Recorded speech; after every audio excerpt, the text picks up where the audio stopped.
నమస్తే, welcome to I news. నేను హిమ. Iran యుద్ధం కారణంగా మూతపడిన హెర్ముజ్ జలసంధిని తెరపించేందుకు అమెరికా అధ్యక్షుడు డొనాల్డ్ ట్రంప్ సంచలనమైన నిర్ణయం తీసుకున్నారు. చమురు సంక్షోభం నుంచి ప్రపంచాన్ని గట్టెక్కించేందుకు ఒక భారీ అంతర్జాతీయ కూటమిని ఏర్పాటు చేయాలని ఆయన పిలుపునిచ్చారు.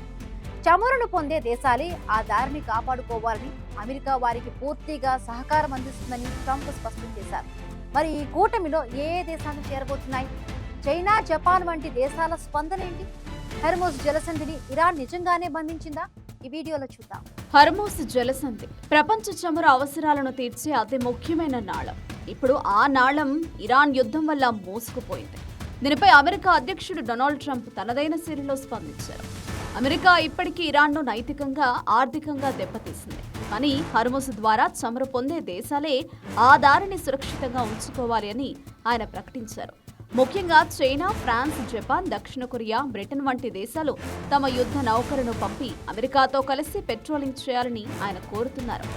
ఇరాన్ ఇప్పటికే జలసంధిని తన నియంత్రణలోకి తెచ్చుకుంది.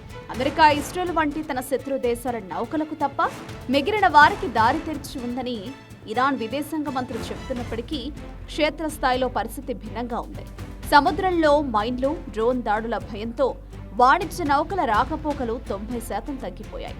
చమురు ధరలు బ్యారెల్ $100 దాటిపోవడంతో ప్రపంచ ఆర్థిక వ్యవస్థ కుప్పకూలే ప్రమాదం ఏర్పడింది.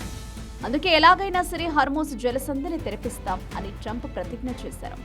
అయితే ట్రంప్ పిలుపునకు ప్రపంచ దేశాల నుంచి మిశ్రమ స్పందన వస్తోంది. బ్రిటన్ ఈ ప్రతిపాదనను సీరియస్ గా పరిశీలిస్తుండగా జపాన్ మాత్రం చాలా జాగ్రత్తగా అడుగులు వేస్తోంది.